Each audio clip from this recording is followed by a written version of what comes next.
MCC et Million Corporation, que Faure Gnassingbé ne mérite pas ces dons qu'on lui envoie, parce que les dons là, ça ne sert pas à la population.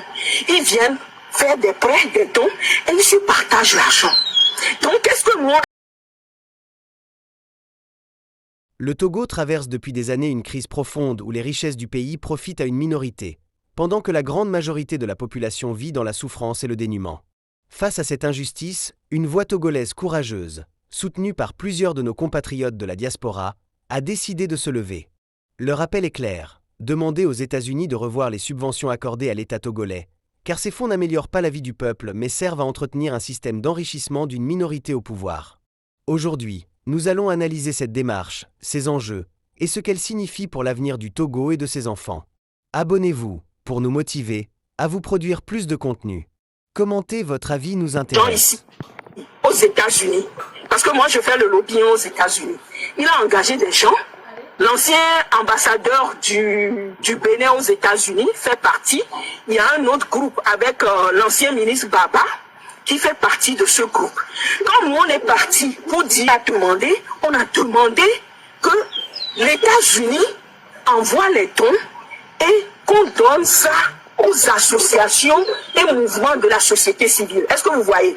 Dans les communes, pour aider la population, au lieu qu'on se partage cela entre la minorité. Vous savez ce que le gouvernement togolais a fait?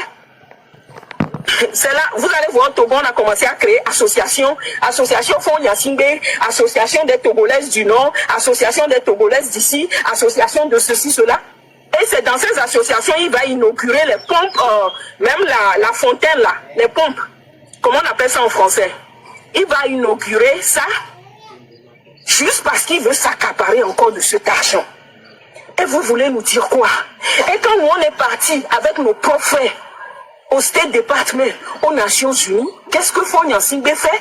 Faure Gnassingbé paye 1500, écoutez bien, 1500 $ l'heure à des gens pour polir son image. Le culte de la personnalité qui se fait au Togo là, c'est la même chose ici. C'est la même chose en Europe. Donc ceux qui disent que nous dans la diaspora on ne fait rien là, je vous donne des informations. 1500 $ l'heure aux gens pour aller polir son image au State Department. On a même payé des officiels américains pour nous faire taire. On a payé des gens pour nous empêcher même aux États-Unis, en Europe, de travailler dans des entreprises parce que ils ont des entreprises aussi. Ils ont des actions dans ces entreprises. Est-ce que vous voyez? Ton enfant là, vous qui supportez le régime là, vos enfants là, 1500 $ qu'on donne gratuitement aux gens ici là, ça peut pas servir à construire l'hôpital de Lomé? Ça peut pas servir à construire des écoles? Moi, je vais pas venir mentir que j'ai souffert, hein. Non. Mon père travaillait aux Nations Unies avant de venir au Togo. Hein. Dans les années 70, mon père était au ministère, ancien ministre du Tourisme. Mon père était diplomate. Mon père avait travaillé pour les organismes internationaux. J'ai fait des écoles privées. École américaine, c'est 2 millions. Hein. Je suis venu aux États-Unis, je ne souffre pas. Mais l'amour que j'ai pour mon pays là, c'est ça. C'est pour ça que je suis ici. À 8 h du matin, je suis en train de parler. Mon voisin là sort, il me regarde comme si je suis folle. Oui, je suis folle. Parce que je veux que ça change au Togo.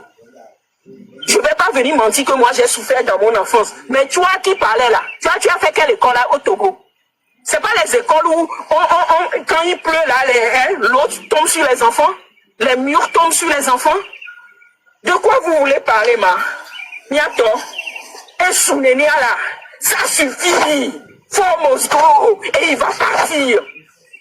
MK, ce que je dis là, c'est la douleur des Togolaises que je suis en train d'exprimer par mes mots. Trop, c'est trop. De grâce, quand les gens viennent parler dans vos trucs là, c'est pour ça que quelqu'un m'a invité de venir écouter. Quand vous entendez les gens faire l'éloge de Faure Gnassingbé, descendez-les. Sinon, vous allez devenir nos ennemis aussi. Le Togolais est malade. Ça ne va pas. Non, faut pas pleurer, faut pas pleurer. Ça ne va pas. Ma chérie, ne pleure pas, ma chérie. Ça va te faire plaisir. La marraine. Notre Vous voyez la femme. marraine qui est en train de parler. Notre femme. Elle est ici en train de parler. Elle est avocate. Elle vient de perdre son mari il n'y a même pas 1 an. Mais elle est ici, elle est en train de parler du Togo. On est tous blessés. On est malades. Nous qui sommes en Europe, là, on a le droit, on peut aller faire session thérapie. Et chaque vendredi, je fais session thérapie après le boulot et ça me dégage un peu. Mais depuis vendredi, je suis... Et jeudi, mercredi, là, je suis ici. Je n'ai pas dormi. Si je vous dis que j'ai dormi 5 heures la nuit, j'ai menti. Est-ce que j'ai besoin d'argent? Non. Est-ce que ma maison n'est pas payée? Ma maison est payée. Je travaille bien ici aux États-Unis. Je suis même, je le dis, je suis employé fédéral dans le gouvernement américain. Je peux même marcher, aller à la Maison Blanche. Mais je suis ici en train de vous parler du Togo comme une folle. Parce que l'amour que mon grand-père m'a donné, mon grand-père de la Juventus, mon grand-père était ici, c'est lui qui a écrit la lettre de l'indépendance du Togo. Mon grand-père était pétitionnaire. En 1950, il était aux Nations Unies.